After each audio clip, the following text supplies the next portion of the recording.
Hello everyone and welcome back to Fan X Fiction. Today we're doing something a little different. For our 100 subscriber milestone, we're going to be doing an interview with Ferrous Patella. We've got a few questions lined up for Ferrous, and we just kind of want to get to know you a bit more. So, first off, how are you? Doing pretty well, having a good day. That's good. Glad to hear it. Good to hear. So the next question I have that I was wondering the most was why, when you were writing your story, did you choose to, instead of doing a basic written story, go for a screenplay? Well, I was really trying to get a look and feel of the story, and B-Stars has so many video techniques that they use with flashbacks, and they use voiceovers a lot, and I wanted to create that feel and make it feel like the actual anime. No, that makes sense. I get exactly what you mean, especially with like the colors and especially like when he smells things. And yep, there are a lot of visual cues that they use, and just various techniques that I was hoping to incorporate into the screenplay format. Okay. Yeah, and I think it works really well. It's really fun to read that way, and with it, with the way that we did it for the video, having the different names pop up with the different colors and everything, it worked really well. That worked really well. That made it a lot smoother, rather than constantly hearing those names over and over again. Yeah. It felt more like a table reading. Yeah, and I remember specifically running into the issue of trying to figure out how we would portray it, because like you said, it would be a bit annoying just hearing Haru says, and whenever we do record things, we always try to cut out that middleman when it comes to like the he said, she said, because it just seems kind of redundant. Well, that's also one of the joys of doing screenplays, is you never have to worry about how many times you use the word said. Yes, that's probably one of the best ones, and especially like just with the amount of dialogue that you had, it would have been just a back and forth whole lot. Yep. The next question I have for you is, now that the second season of B-Stars has been released, how do you feel? I'm not getting visited by the Muse Fairy. This was a very inspired story for me to do the first two stories that I did, the season 1.5, and then I did a sequel 20 years later that was the Next Generation, but it was all one big grand arc. I'm liking the second season a lot, and just not feeling a lot of angst after having watched the season. I got done with the end of the first season, and there was that scene at the very end where Haru reaches for Legoshi's hand but hesitates, and he says I love you and she doesn't, and man, no, I get exactly what angst, we need to deal with this. So basically it was a fix-it just for that one scenario, and I wrote the first episode, first warm day of the year, and things kind of snowballed from there. No, I can get that. Funnily enough, because the second season never came out when we were reading it, it basically was the continuation at that point. For us, it was. Like, I know that more story existed with the mangas, but I took his story as like, that's what happened. I like to believe that's what happened. It's headcanon now. Yeah. But no, I get exactly what you mean. And it was actually kind of fun that one or two of the really important elements actually happened in season 2. Yeah. There's that one exchange where Haru does finally say, I love you. And of course, there's that pause, and then Legoshi says, that's the first time you've said that. Yeah. And, that was kind of cool to have that happen. No, that sounds awesome. I feel like that doesn't happen a whole lot, so I think it's really cool that you were able to write this and then something come out and then it partly be true. Right. Because most people aren't... I don't know how to phrase this. Most people aren't explicitly doing continuations of an already going story that has an ending already and has all that. So you just kind of branched off. At least I feel like a lot of people don't. A lot of people and, end up I- doing that, like, alternate universe kind of thing. Right. And I definitely was trying to do the story. And of course, there's the danger out there that the manga exists and it extends Yeah. way beyond the end of the first season. So I knew I was going to run into compliance issues as more and Yeah. more stuff came out, but surprisingly little after the end of the first season, after the end of the second season. Yeah. All right. On to another question I have. When you were writing this, was there any specific inspirations that came to mind in the writing style itself? Such as like another writer that you kind of look up to, or like another fan fiction writer per se that you kind of wanted to structure it similarly to? Well, first and foremost, I was trying to stick to the feel of the anime. But, writers that I like a lot, Douglas Adams, Terry Pratchett, Joseph Heller, with Catch-22.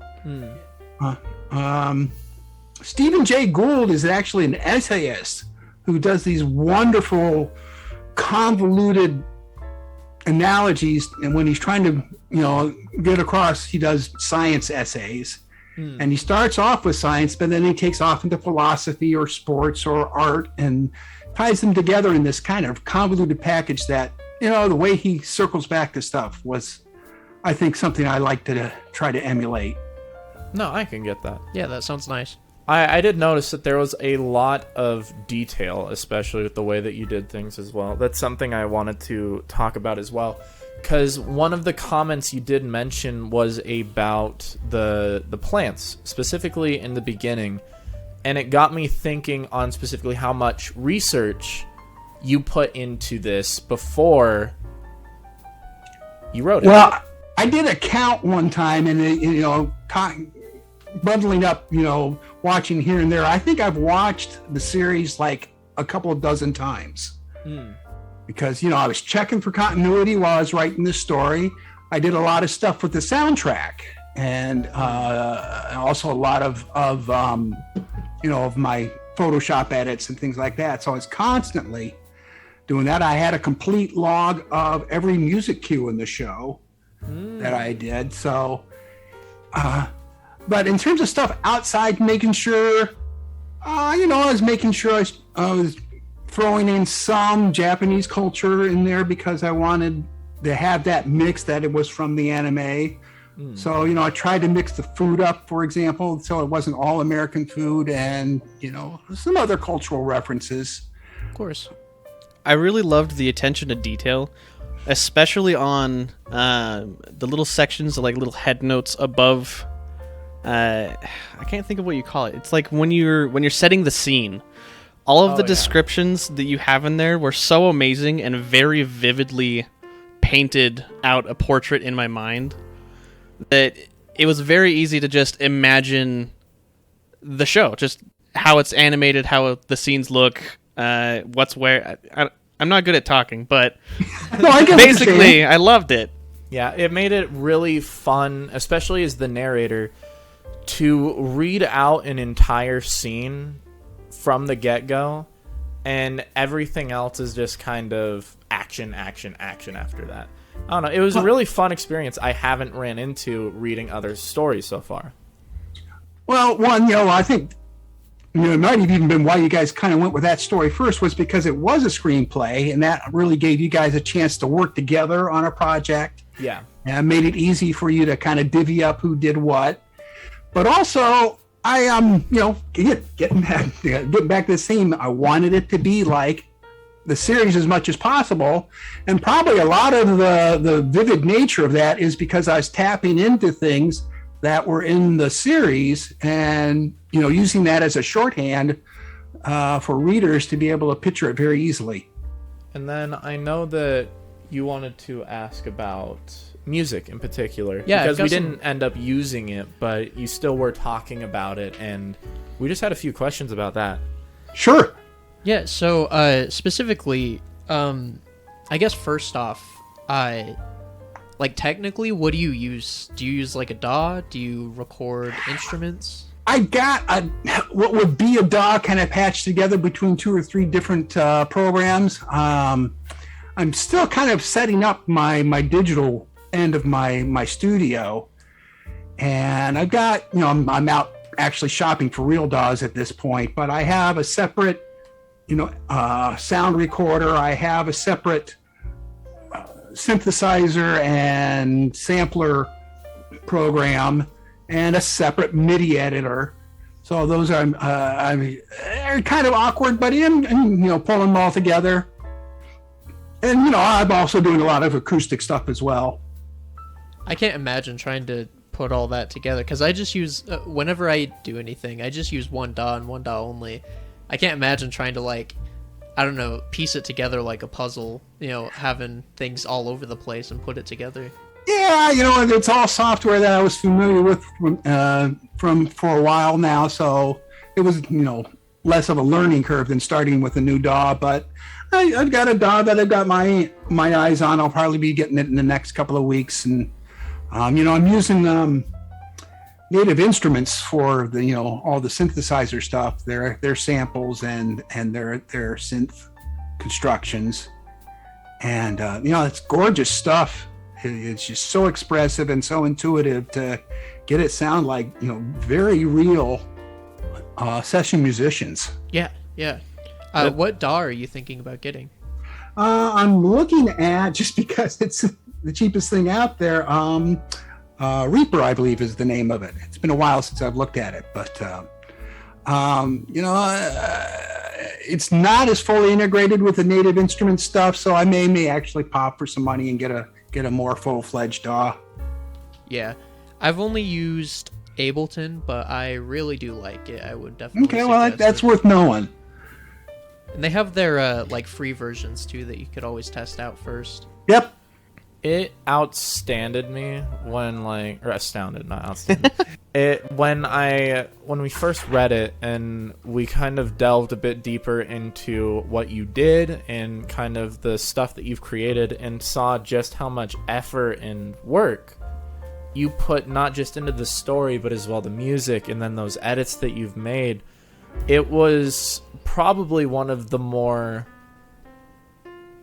best ways for us to be introduced to the fan fiction side of things, because there was especially for me personally, there's like a lot of preconceived notions about like fan fiction writing that I had just kind of existing, and I don't know, just seeing the amount of effort that you put into it and the amount of like actual craftsmanship and artistry that was made, it really pushed me over the limit of kind of keeping those notions or seeing all of this as something that is hard work and is something that people put so much time into.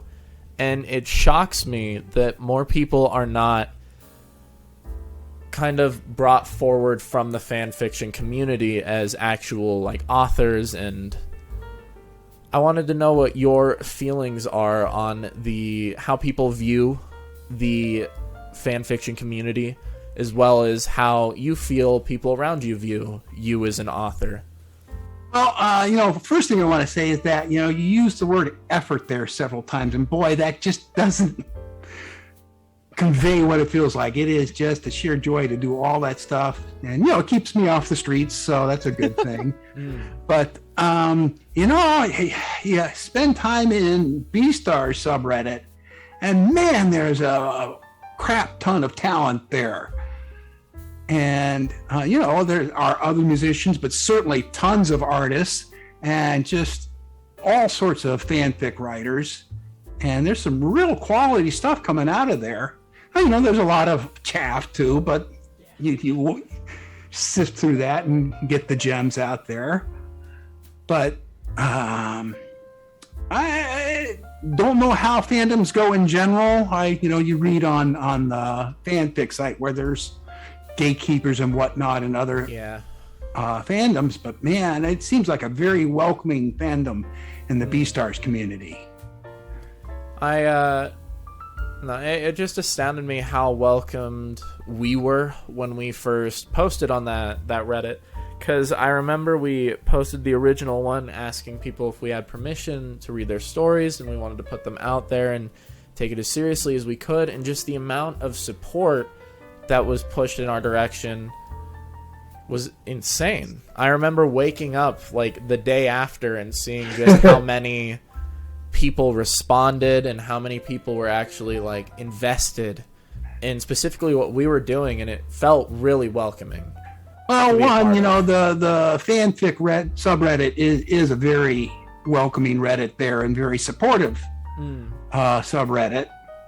And two, you were doing people a huge favor there. They were really, excited about the possibility. And having had it done, I can see why it is a real blast to hear something like that come to life. Yeah, the idea originally came from because I thought it would be funny, but now I think it's fun.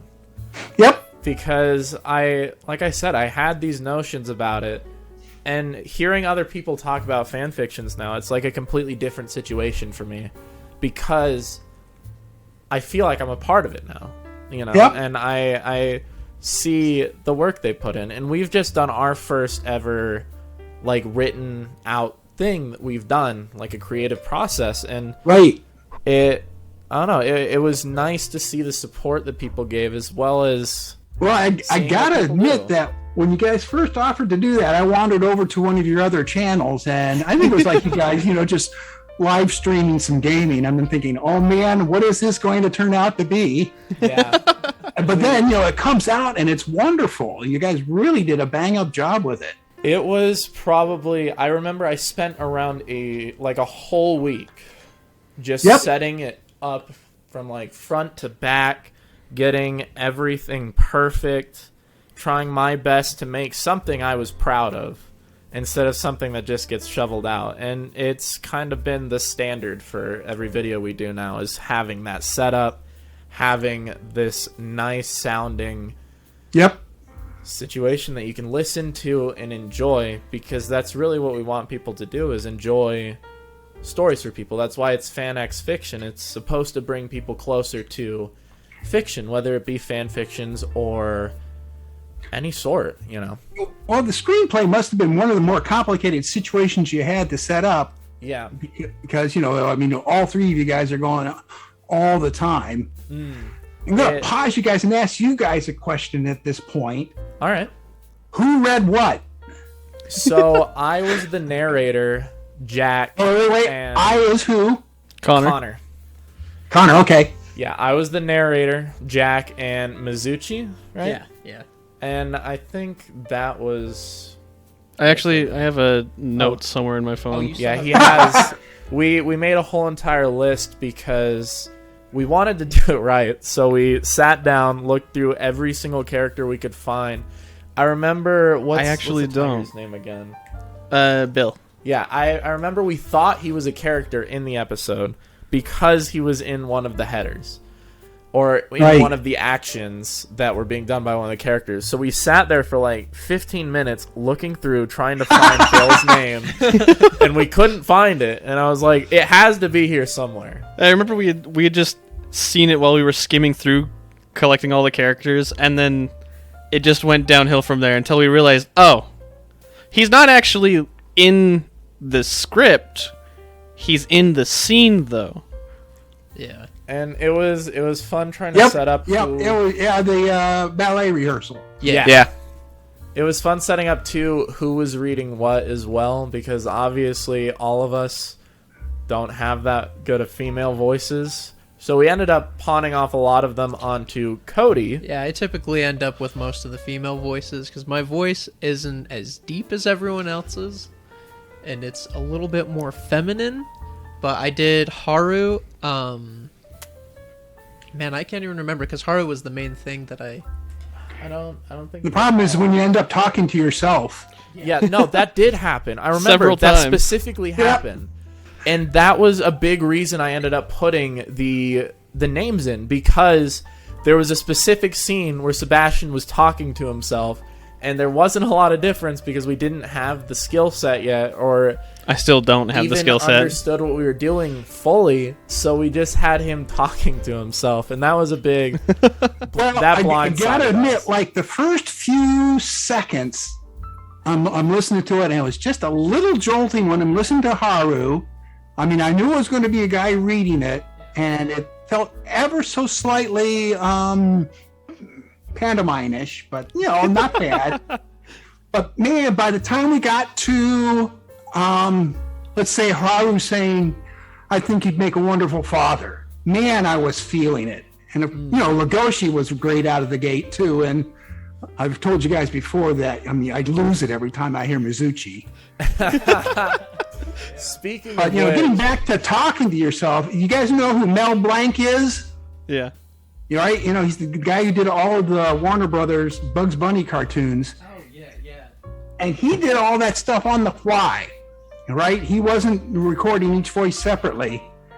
And there's this one scene where he's doing Bugs Bunny imitating Daffy Duck and Daffy Duck imitating Bugs Bunny, and they're going back and forth. And so he's got like 4 voices with 2 characters and just himself all at once. And man, that is talent. That is very talented. We've begun to realize just kind of how hard it is to differentiate things, especially with some of the stories we've read. Yep. So we got the one voice. I know. Did you figure out who was doing the other voices, or what other voices you guys were doing? I was looking at my list, and it turns out that I was only keeping track after like the 4th episode of recording stuff. I know I think that you wrote it down like on paper. Oh, maybe I did. I know that. Yeah, so, or on your guys' hands. Because... You're right. I think it was. I know that I think I played Els. Yep. But I also did Legoshi. Of course. Yep. There was someone. I think I had 3 characters total in that. You had, was it the zebra, or was that Ellen? Oh, I think that might have been me. No, I think. So- Man, I can't even remember. Well, if you guys figure it out, you should throw it up on the comments, just so you got your credits there. Yeah. Oh, yeah. No, especially with that one where it's not like super obvious who is who. With our newer stuff, generally, like I've always been the narrator, so it's easy to see who's who, especially with our voices being a lot more distinct in those ones. The amount of influence that first story has had on not only just our channel but us as people, pretty profound. And I know it sounds like it's a joke, but the entirety of our channel wasn't gonna be the style that it is with the neon signs and stuff, Right. until I put that video together. After I put that video together, I realized that that's something I want to do, and I really wanted to lean more heavily into it, and it's all branched from that first story. The whole channel's identity has basically been set from the go because of how this story in particular ended up. And how it kind of came together at the end. Well, part of that is just you guys working it out as you go along in that first story, and then you get stuff that works. You want to keep it. Yeah. And I mean, it was setting up the voices and how they're going to be portrayed, because we were running into the issue with him talking to himself that led to that, and then the next thing led to the next thing, and then suddenly we had a whole identity that just sort of popped up out of nowhere. And it was really insane. It's one of those things that kind of everything's just fallen into place for us. And one of those things that did fall into place was us finding your story and being able to read it. So I do want to let you know that we are very much appreciative of what you've thank done you. and what you've put together, as well as the amount of work that this must have all taken. And I know it doesn't seem like work, but it's still, it's effort, and it's Time. We'll call it a lot of time. yeah, it's a lot of time, and it's just insane to me just how much, like I said, that you've put into it. And it's really helped us stay motivated, and it's helped us continue forward and do stories for other people. And it's just been a wild ride, just the whole way through. Yeah, originally I was going to only read every so often for the channel, I wasn't really planning on being a big part of it at all. Yeah. But after we recorded that first one and we all had like our little viewing party and watched it, it was just really yeah, it was really just like exciting to see, and it just felt like an accomplishment. And so we just, I don't know, it just helped us keep going, I guess, rather than it just be something that we try and then just kind of give up later. And Well, I got to tell you guys that I'm listening to the story at least once a week. You know, well, it's a real good thing to listen to while I'm vacuuming. I can tell you that. But you know, it's just, man, every time you get to those moments, I feel it every time.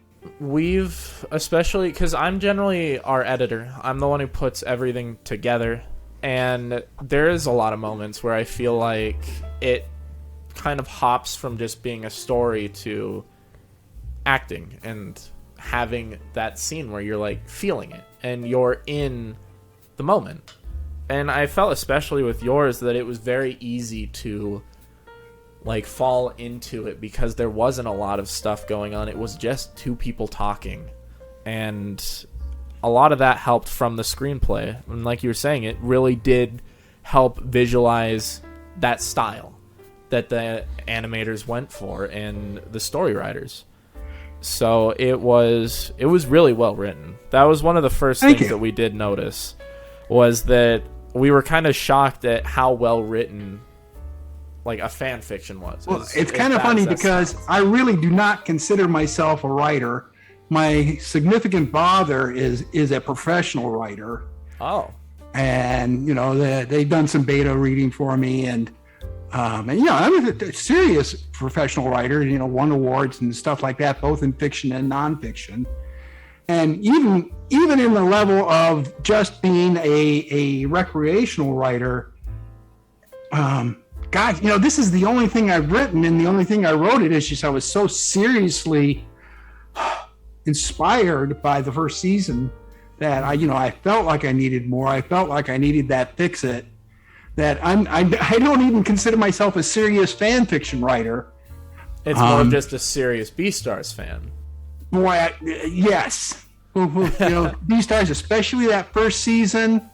I'm you know, can see where I could get inspired by that again and take off on another batch. But you know, I was waking up in the middle of the night with ideas, and you know, most of them stuck long enough that I could remember them in the morning, and it just, like I said, kind of snowballed one after another, one thing after another, and sooner or later I've got, you know, 100,000 words worth of story. And now that I'm through that, like I said, the old Muse Fairy hasn't been visiting, so, you know, we'll see. But, you know, I am feeling it for the music. I really have been doing a lot with that, and that's really where I've been concentrating the creative efforts. Yeah. Another thing, speaking along the lines of kind of coming up with the story, is like your creative process, kind of ways that you come up with ideas. We're kind of going into the territory of helping other writers kind of expand their horizons. And I think we're going to get into, like, I am not your role model on this one. You know, I really did get a little bit obsessed about the fact that the story didn't end the way that I wanted it to. And literally just that last 5 seconds of the season where Haru reaches for Legoshi, she hesitates, she doesn't respond to his "I love you," and I needed it. Really needed it. So that was the genesis of the first episode. I started with that moment and kind of worked my way backwards to how do I get there. Yeah. And it was the kind of thing where, you know, I've got this moment early morning where I got something I need to wake up and do, and then I, you know, get back to sleep. And I was, you know, making a point of thinking about it at that point, and, you know, being half awake and replaying dialogue in my head, scenes in my head, and, you know, ideas would come to me. Yeah. And, you know, it'd be a good enough idea. I'd remember it in the morning. And, you know, there'd be some polishing of dialogue and segues and getting it to flow together. But most of it, I'm just pantsing, man. I'm just a total pantster when it comes to writing. That surprises me because so much of it seemed planned. Like, so much of it was like setups for other things. It felt like, at least The for number me, of times going through it. that happened by accident, and not only did it happen by accident, I did not realize it until after the fact that, whoa, this ties into that from earlier on. Yeah, I don't know how far you guys made it into my story, but there's a point actually in the second story where there's a fictional song called No Walk in the Park that a band sings in the story. And then later on, I have a scene where it's a suicide attempt in a park. And I just had not realized that I'd set that up until later. And then, I kind of incorporated that into the dialogue that gives a whole new meaning to No Walk in the Park. And stuff like that is happening to me all the time. I cannot explain it. Like I said, I'm not your role model. This is not how you want to try to put stories together. Is there any advice you would give to anybody who's writing that you can at least think of? Not at least with like storytelling, but kind of like how you've set things up or like tried to get things done. And relax when you think about it. Don't force it. You gotta just like be in a state of mind where ideas happen on their own. If you're being a chess master trying to put stuff together, it's going to come out to be a very different story. And it's not going to sound as inspired. It can be really good, but I don't think it will have quite as much emotion in it if you play strategy games with your writing. if you get too caught up in it, it just starts to Becomes lose. too cognitive and not as visceral enough. Yeah. So try to be more creative and free flowing and less mathematical, Formulaic. Yep. formulaic. Freeform kind of stuff. And again, that's not a be all and end all. There are great stories that are wonderful little puzzle pieces that have been put together by somebody using that technique. That just wouldn't work for me. No, I can get that completely. It's especially with us trying to write out our stuff. It is a lot of just in the moment kind of things where you'll get an idea just out of nowhere. Specifically for me, just out of nowhere, an idea, and you're like, I gotta remember this. I've taken to the point of wanting to get a voice memo recorder just so I have it. Yep. And can be like, all right, this is the next idea. This is also my next idea. Because it's something that just happens. It's not something you can really control and force your way through. And another thing I would say is that if you've got a storyteller, whether it's a, movie, TV show, or book, read it and reread it and pay attention to how they tell the story. You come back to it a second or third time and you can see where they're setting up the bit and later on. And pay attention to your favorite authors to how they do that when you go back and reread their stuff, and that probably give you some clues how to do it yourself. yeah, you can start to see, especially rereading a story or rewatching something, or even with music sometimes, just kind of rehearing it. There is a lot Definitely, of situations where there's a lot of setup for them to... Well, and you do that one variation on the end that tickles the little earbuds because you've been setting it up in the first part of the song, and then it comes along and it's just a little different than the listener's expecting. Yeah, that kind of thing. a subversion of expectation. Yep. No, that's actually pretty profound. Again, this is supposed to help people have insight, especially into writing too.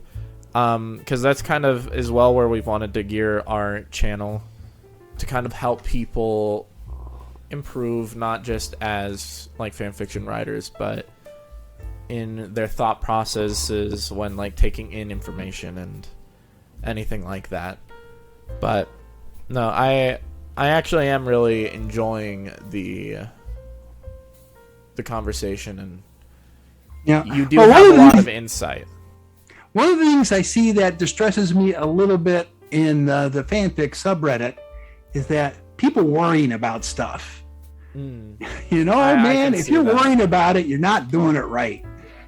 you know, especially with fanfic, man. You, the writer, are the one that are supposed to be having fun here. Yeah, it's literally in the name. You can't write a fan fiction for other people. It just doesn't work like that. It's for... And the chances are, if you're having fun, your reader is going to have fun. There's going to be somebody out there that likes it the same way that you do. There's a lot of people, I feel like, who, like you said, do take it a lot more seriously than they need to. And they end up getting caught by all of those situations. Especially there's a lot of... Specifically when I see, like, people kind of trying to... obviously want to improve their writing, but get to the point where it stops being something that they want to do, and they're just trying to do it for practice, which I don't think fan fiction's really something. Well, and you know, that's legitimate too, though. You know, if you're just trying to work on your chops and you're doing it for something bigger, yeah, you can take it seriously. I can see that. Yeah, use it for like a portfolio or something. But you know, another thing that'll help a lot is divorce your ego from the product. You know, I mean, it is its own thing. It's not you. Yeah. Yes, you poured so much of yourself into it. It's hard not to do that. But if it doesn't turn out wonderful, that doesn't mean you aren't a wonderful person and that you didn't have fun doing it. And also, I think that helps you write characters that aren't you. Yeah. You know, if you take yourself out of it a little bit and try to inject a little bit different personality into it. If it's not having to be perfectly what you want, it can be a little imperfect. In fact, that's one of the things I do intentionally with my dialogue, is I do not hone my dialogue to be absolutely perfect. I leave little flaws in there, repeat words and sentences, and use awkward and, you know, non sequitur kind of connections, because that's how people talk. And it's doesn't end up sounding so much like the writer if you do that. I know exactly what you mean, and I was talking about this the other day specifically with our reading, is that having those moments where people mess up, having those moments where, like, there's stutters, or there's, like, a character that isn't perfect, because there's a lot of situations, I feel, where people try to make these perfect characters or these perfect situations when people aren't perfect. Right. And you know, sometimes if you can't think of what your character needs to say next, it may be because your character doesn't know what to say next. And just let them, like, stammer. Yeah. Kind of embodying your character in a way, especially as I feel as a writer, you sort of get into that mindset of the character that you're writing. And I feel like some of the best authors are able to do that fairly well, is being able to envision themselves in this situation as this character and kind of lose their ego for the story, and being able to kind of delve into it and explore something else and see a different perspective. So it's not necessarily that these people are even like the best of writers, it's the fact that you can have that kind of empathetic link to something that's not real. And I think that's part of why I got away with you know, not being a writer but still coming up with a decent story for B-Stars, is that, you know, between Paru's story and Orange's production of it, and, you know, the soundtrack, it really did feel like I could become the character. Just about any character in the story I had a lot of empathy for and felt like I could be them. And that doesn't always happen with stuff that I consume, and it really happened a lot with this story, and I think that's why I was able to get away with you know, putting together a pretty decent story. I mean, there's characters like Bill where I would never, it's hard to imagine yourself as him, but you can see how somebody would be him. You could see why somebody would be in that situation and that person. You know, Louis is, and you notice that I don't write any Louis because he is, for me, the hardest one to feel a lot for. But man, once you start getting into his backstory and you understand how he got to where he is, it's a miracle he's not a sociopath, or at least more of one than he is. Yeah. No, I can see an aloof character like that being aloof and, you know, it really impacting your writing, especially around the character. Yeah, all the characters felt very real. It felt, I remember specifically, we did mention that it felt like this could have been an episode. This felt like these characters could have been these characters. And Sebastian in particular, who has watched the show in its entirety, I've read the manga in its entirety, so I haven't seen the show that much, had probably the most insight when it came to it, specifically about like how the characters feel, how the episode would pan out. And it was pretty fun just kind of seeing everything laid out like you wanted it to, and it like we've been saying, it just painted a really vivid picture because of the way it was written, because these characters seemed real, because the land and area they were in seemed real, because of like all of this setups, making it feel like you were there and you were watching it, even though it was either written or audio form like us. And I do think the audio form got you quite a bit closer, just because, you know, it's the pacing and you know, hearing the emotions that go on. You know, I liked it. I liked it a lot. No, we're super grateful. You were probably one of the first people to really kind of support us. Specifically. Well, I don't know. There again channel. was a crap ton of responses to your guys' post in the subreddit. Yeah, but you like full-fledged like support us. Like Yeah, you know, I felt like I may have been swamping you with materials, but there it is. No. We appreciated it a lot because when we were first starting, we didn't know what we were gonna do. And the biggest reason we chose Beastars is because Sebastian was a big fan. And I remember bringing it up to him. I was like, so we have this huge list of people. And we're reading Beastars and I call Legoshi. Yeah, that's basically all he said. He's like, we're reading Beastars, I call Legoshi. And I told him specifically, so there's this screenplay of Beastars fully written out. And he's like, that one. That's the one we're doing. That sounds amazing. I'm completely down. And then the next one we did that was big was the Ruby one, which is also one that Sebastian was really heavy on. I figured that's how I got to the head of the line, was just the fact that, you know, you guys were into Beastars. Yeah. And the screenplay was going to make it, you know, easier for you guys to dig into it. It was, I'm pretty sure you having that story sent to us is originally what got me to finish the manga series.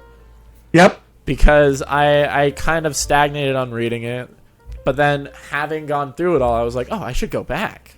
I should read all of that again. And it kind of got my fan like gears turning of like, that's cool. I wanna read again. I want to be a part of that world. I've actually only read the manga up through the end of the second season. Although at this point, I'm not so scared of spoilers that I'll probably go ahead and finish it up myself. Yeah. No, that's one I'm always worried about, and generally why I try to read ahead when it comes to series, is just because spoilers is so prevalent. Yep. But no, I've finished the series completely, and I think out of everybody here, I'm the only one who knows the ending. So I'll keep that to myself. Yep. You shut your mouth. I have to stick my finger in my ears and start singing na na na na. Spoilers.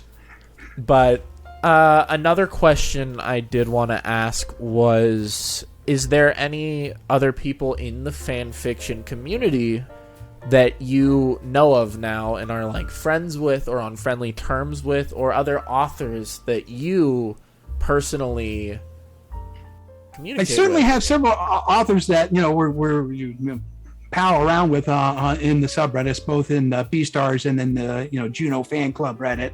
In fact, it was one of the moderators, Silverwolf, who got me over into Reddit and you know, into those groups.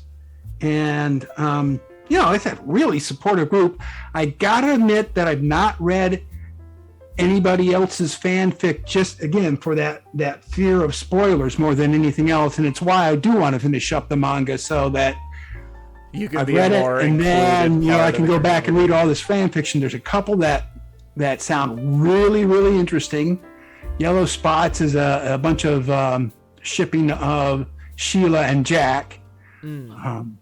And that's the only other ship I've got for Jack that I like almost as much as my own ship of Jack and Els. Jack and Els, man, I'm pretty serious about that ship. Yeah. I was also curious with the music too. That was another thing I want to come back to. Is the music that you make original? Like, is it covers or is it all original? It's about half and half between doing interpretations of the soundtrack stuff and then original material that I try to incorporate that feel of the soundtracks that Satoru does with. He has a very international feel to his stuff, trying to do a bunch of world music. And I come from that. I used to work for a music distributor that specialized in world music. And I play a lot of it myself. But yeah, I'd say about half of the compositions are original. One of the things that you get with soundtrack music is you can take that same theme and massage it a dozen different ways, come up with a dozen different tracks. And that's actually kind of fun. It's been a bit of an adventure for me because, I'm mostly a string player, guitar, banjo, a little bit of accordion, fiddle, working with genres that are new to me, working more with small jazz ensemble stuff has been a blast. And that's the stuff I've been, the most excited about is exploring new territory. Is it just those instruments you've listed that you can play, or is there like a lot more of an assortment? I probably play, a dozen and a half folk instruments or instruments in a folk style. But, working with any kind of woodwinds or brass, I'm dependent upon using the synthesizer to put that together. Drum sets are new to me, although I do a good bit of folk percussion as well. But, I'm surprised at how, especially when I went to your channel originally, how little reception you've gotten for your music. I don't know if that's changed recently, but I feel like you should be getting more. I feel like more people should be seeing your stuff, and it's pretty niche stuff because, from the music end, how many people are that into B-stars, and from the B-stars and people are much more in, especially the art and to some degree the fanfic. It actually does pretty well in the subreddit when I put some music stuff in, but it's usually because I've got some nice artwork that goes with it that people are into. Yeah, I regret not putting the cover art that you originally had in. And I remember because I messaged you the first time and I was like, hey, we read your story. What do you want in the description? This was after everything got edited, and you're like, I know. Oh, I wish you told me sooner so that I could have given you all of this stuff. It didn't occur to me that you guys would be doing music in the production. Yeah, and all that stuff is actually specifically written for the next story. In fact, if you go to it now on AO3, I've embedded a bunch of the music tracks right into the story, so you can queue them up at that point. And for anybody listening as well, in the Discord, in the music tab, it is pinned, his music. So just, if you do want to give it a listen, that's an easy way to get to it, as well as the YouTube account, Ferrous Patella. But, continuing on. Speaking of the name of your username, Ferrous Patella? Yeah, how is your knee? Okay, so it's Ferrous, which is iron. Mm-hmm. Patella is kneecap or knee. Yeah. Iron knee. So irony. That's what we were kind of thinking originally, but then we were like, maybe he just like hurt his knee, and then you had your profile picture, which was a knee, and we were like, Wait a What's minute. going on here? Well, I've been using this this moniker for since the turn of the century, and it's kind of funny. There's a music group back in the teens that started calling themselves Ferrous Patella, and of course recently I've been starting to produce a lot of music, so it gets a little confusing on Google searches trying to figure out the right Ferrous Patella. Yeah. And the timing of them using it, I'm wondering if they came up with it independently or they saw some of my stuff on the web. Well, they probably saw some of your stuff. I wasn't real active at the time. They said he's not using it. Let's go ahead and use that for our band name. No, I mean, let's be honest. You were the first one. Come on. You're the reason they're named that. Let's be honest. So I only really had one question going into this because I can't think ahead. But so this is kind of a two-parter. Out of all of the characters in Beastars, who would be your favorite? And then, out of your stories, who's your favorite character to write for? Well, in the anime, it's going to be Haru. And I think the primary thing I like about Haru is her total capability to give, zero radio edits about what anybody thinks about her. I mean, she just is her own person. And even with Legoshi, the thing she likes about him the most is he accepts her for what she is. And she actually does the same back. I think that's Juno's biggest fault is, I love Legoshi. I want to change him at his very core. Yeah. Haru's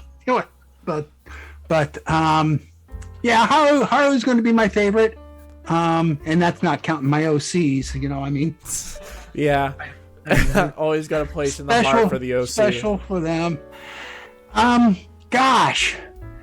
In terms of whom to write for, it's more pairings and the ships.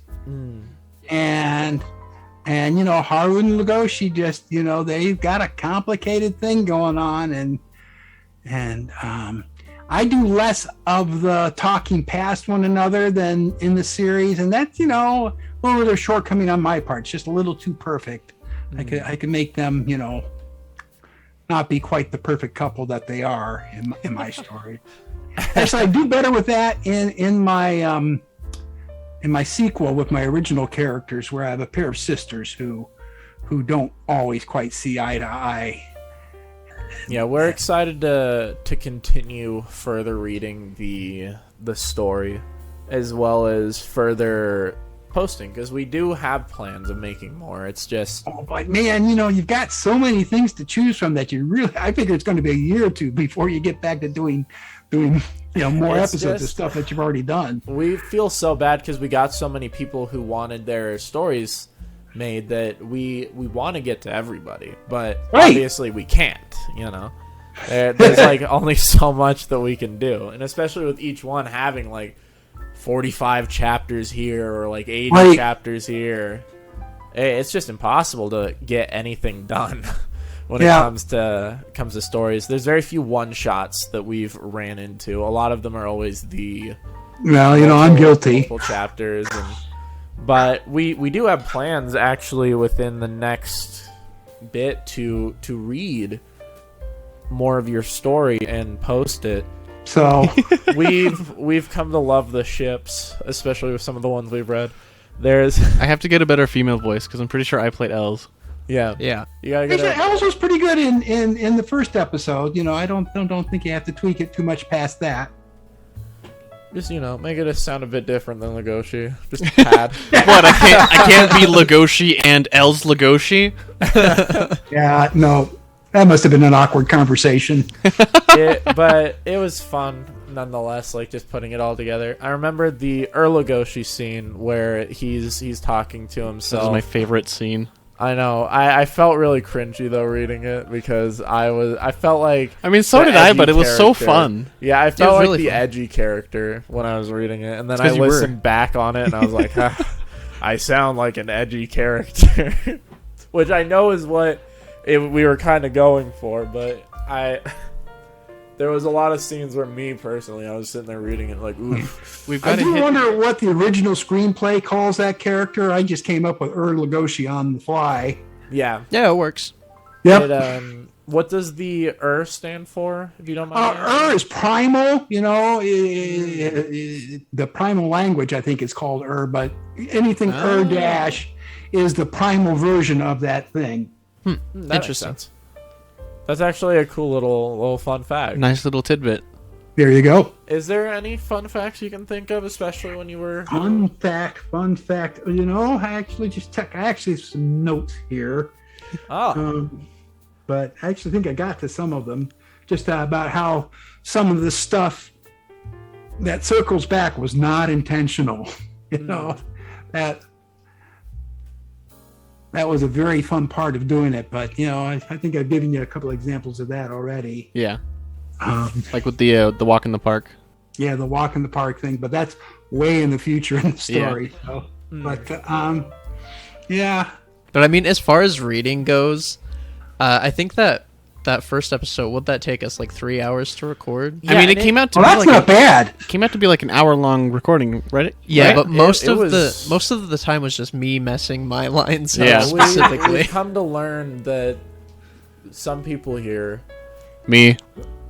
Some Me people are better specifically. at reading than others. Yeah, because I don't have a huge struggle with it, so I guess I'm just endowed. But we've had big issues where we've sat there for 3 hours recording something that came out to 20 minutes Yeah. Yeah. of Both of video. the Man of Honor by that guy smoking a pipe, both of those chapters that we have read took 3 hours to record for probably a total of 20 to 30 minutes of actual footage.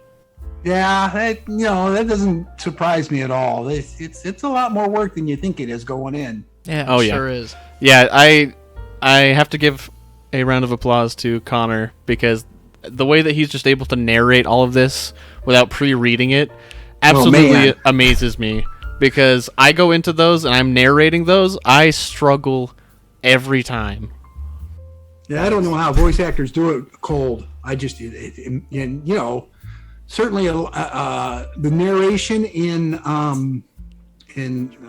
First Warm Day of the Year really was expressive. I was not expecting to put that much expression into the narrative parts of the story.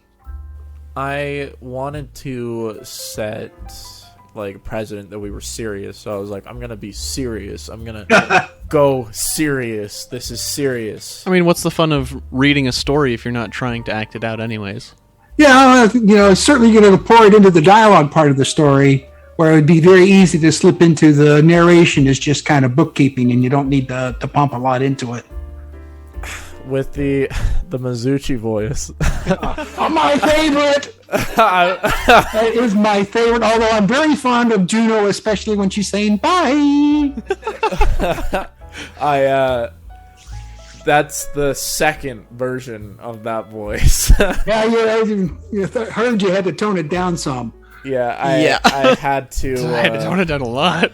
It was really bad. At I went first. full like Valley Girl kind of thing, and I remember because I was telling them all, take this dead serious, and then I come in with Mizuchi, and they all looked at me and they're like, I thought you said we were taking this seriously.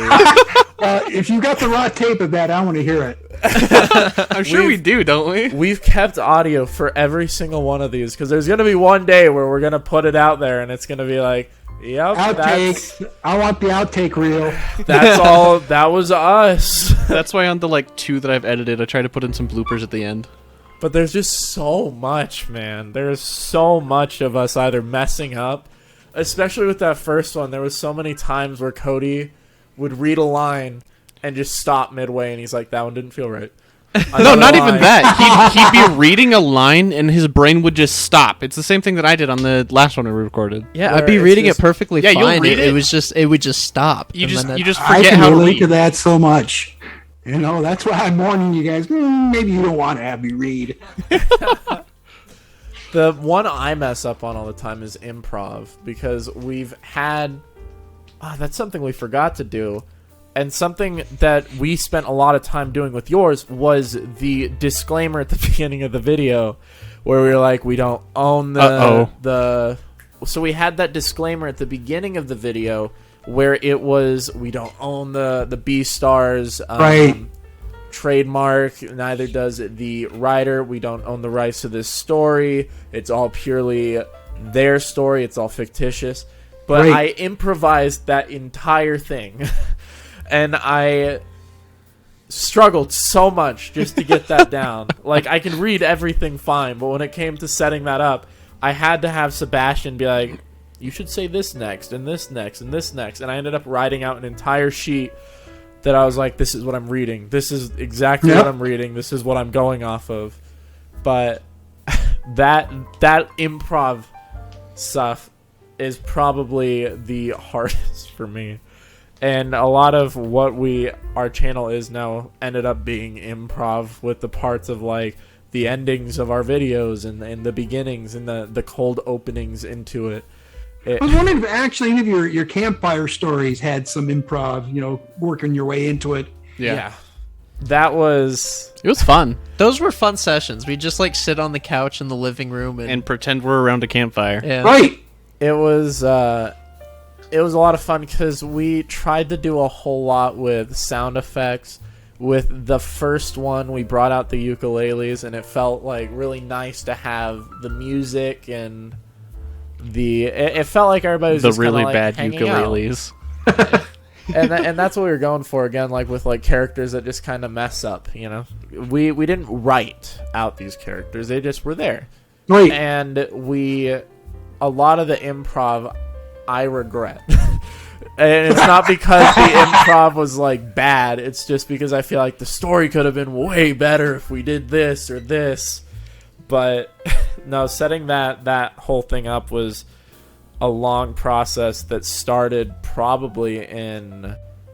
When did I first come up with the idea? Probably like 2 months before Yeah, October. it was like 2 months before, and we had this whole plan with another YouTuber that we were going to be doing it with, and that ended up falling through, and then there was like a bunch of issues, but everything I was coming up with was on the fly. I would come home and I would explain things to Cody, because he's really fun to just like bounce those ideas off of, and we ended up coming to this big laid out story that we're hopefully going to expand upon.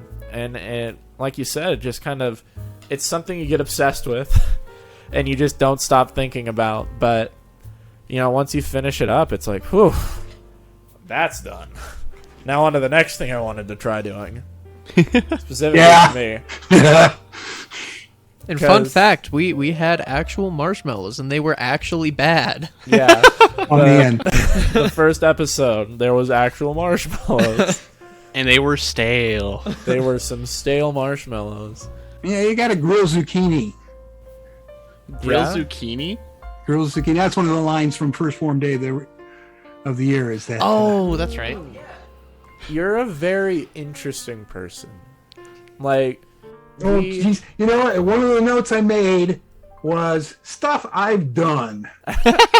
like, Okay, so worked at a couple of different music stores. I don't know if you know the Allman Brothers or Dickie Betts, but Dickie Betts was my predecessor at one of the music stores. I worked at a book distributor. I've taught preschool. I've taught college dance. I've been a volleyball coach, a wrestling coach, and then there's, just the work where, like landscaping and Jeez. dang. so, yeah. And, it's one of the things that you'll see, I hope you'll see coming up in the next episode, is that I've spent a lot of time in dance rehearsals and putting on shows and things like that. And I think that comes through in some of the rehearsal scenes that I do in B-Stars. You have like a perfect skill set for making this story. Well, and we're talking jack of all trades, master of none here, But yeah, enough babbling to get the background on this stuff. I remember we thought we caught you on something like continuity wise, because we were reading into when Haru went and got the rose dust, and then the next time she was talking to Legoshi, she said... No, it was... She's thinking about getting the... it was like the rose powder, and then it was the... Fungus dust. Fungus Yeah. dust. And I was I sitting there did like, my "Ooh." research on that one. Yeah. But then Cody, who knows plants, explained to us that that's actually true. That's something that they do. That's a real thing. It is rose dust. Like, that's what they do. And well, I gotta admit that all the research I did on Haru's garden, glad I did it when I found out that you guys had a horticulturalist on your squad. yeah, I know nothing about plants. Everything that's plant related was both from Sebastian and Cody. Mostly Cody. Yeah, mostly Cody. And no, I remember because we put the botany corner together, and then you commented about your plants, and that's kind of what brought the conversation up. Right. And I'm pretty sure that was around the area and time that we came up with the idea for this actual, like, interview process, is because we wanted to ask you, like, the effort on, like, the research and, like, what specifically you were going into, and, like, how you found out about all this information, because there's a lot of authors we found that put a lot of effort into just knowing every little thing and making sure it's all true. And gotta admit, so much easier these days, man. Google search will get you past 90% of it, you know. Yeah, at least for 90% of your audience. but no, it was really fascinating to just see the way things, like, lined up, because we even, like, thought we caught you on some continuity error or something. Didn't seem that way, and we were like, ooh, got him, we're gonna talk to him, be like, what's up with this issue, huh? And then it turns out we were completely wrong. And You say we like it was anyone other than you. Okay. Cody was also talking with me on it. And then And Cody was like, I actually did intentionally, mix that up in the dialogue just because, keep it from, being too much of an echo. Yeah. Which was nice, and it will also, other people that are curious about it may also end up looking, into plant stuff and then find a new thing that they enjoy. I wonder how many people have gotten into gardening because they're Haru fans. This is a bit off topic, but I just thought of it was, there's the specific scenes where it's just a string of actions that happen, or like a string of scenes that just happens, like near the end where there's like the credit scene, right, the like, montage. Yeah, it's rolling through the montage, but there's a lot of times where there's just like actions, and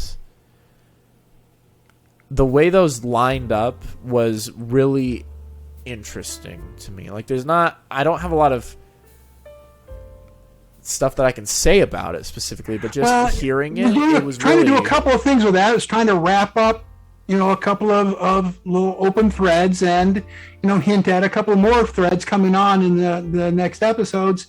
And again, getting to that very visual nature, trying to make it feel like the the series, even though they didn't do that kind of montagey thing with their credits. They did have in the first season, little bits and pieces that they gathered together that were the characters acting out things. So I thought, it'd be nice to throw that in at the end and, kind of grease things towards the next episode. Yeah, I like that. It was really pretty to hear, I guess. It was such like a nice book close, like, all right, on to the next one kind of thing. It was really good. And it wrapped up a lot of stuff really quick. Like, it made all of it like, oh, okay. So here's like the span of several months. Boom. That's taken care of. Now we're on to the important stuff. And I don't know. It was a lot of fun. I also liked the scene where it was the big kiss. I know. And again, that's really using shorthand because, a lot of fiction, and especially narrative fiction, you're going into details, and it's not really performance art, and anything that the reader could imagine would be more to their taste than anything I could describe in detail. Yeah. And I was also pretending that I'm sending this to Orange to animate, right? Yeah. I'm not going to do shot calls. They're going to know how to do that, and I'm just going to let them go with it. But I thought that was probably like my favorite scene to read. Well, and I love the delivery of that. You guys took your time with it, brought the music in, let it sink in. Yeah, and that you know, was let the something emotions happen there. that's something I specifically tried to do because I could tell it was a scene that's like, this is the moment. This is where we're going to sit down and think back to. Well, and then, like I said, that's the central moment that I worked both backwards and forward from. That was where I started the story in my writing process. Yeah. So, yeah, that's the pivotal moment. You had a want, and you're like, all right, how do I get there? You're right. But no, I don't know. It was overall just a fun read. But I feel like we should bring it to a close. It's been around an hour and a half. Yeah, yep. So I just want you to know that we appreciate you coming out here today and talking to us, and as well being, again, the pilot episode to something that we are trying. Well, I got to tell you, I was thrilled when I heard that you were going to start with me, and that, gosh, I wasn't going to have to be one of those people that are waiting still to have their story done. We still need to get to other people. It was a blast and a half. I think I told you the first time I listened to just like 10 minutes of it, my face hurt from smiling at it. No, we're super. It was a really nice feeling, and it's sort of been one of the biggest driving points is seeing authors, especially you, happy with what we did. Oh, I was totally. The only thing that could be better is if Orange did it. Yeah. But no, they hadn't got a hold of me. It's funny because they put out a cattle call on Reddit. Say, everybody send us your fanfics. Oh, they did. Really? They did. It was they got bulldozed. And I think they were just trying to show how much fan involvement they were getting. The powers that be at Orange. That what a big deal Beastars was when they just get swamped with all these fanfics. It's such a good way to help with inspiring people to keep going. It's to just reach out on places like Reddit and just ask a simple question, and then see the amazing response you can get from all of these people who are so inspired by the work that you have done. Well, you got to admit that, the first response somebody was saying is, "Are you for real?" And they come to that. Yes, we are. We want to see it. And of course, I'm sending them screenplays, right? So, hey, I'm in front of line. Of course, that's actually what happened with you guys. So, yeah, that was pretty fun. But if you want to close out on anything else, anything you want to say to the viewers at all, and boy, if we're talking to writers, man, write for the fun of it. You're not on any deadlines. You're not on any quota. And if it's not fun, don't do it. Because I can tell you, I'm doing that. I haven't written anything since this stuff, and I still enjoy the snot out of it. That's good. Yeah, it's good advice. I feel like it's good for people to slow down and. The only way I can get myself to do anything is if it's for fun. Yep. And, I'm at a point where, I can concentrate on that stuff. Thank you so much, Ferrous. Thank you. We really appreciate it. And again, thank you for letting us read your story. And, overall, it's been an experience. And hopefully, in the future, we can grow as well as finish your series. Jack and Els. Jack and Els, let's go! But thank you so much. We're going to be heading out, and we hope you have a great day.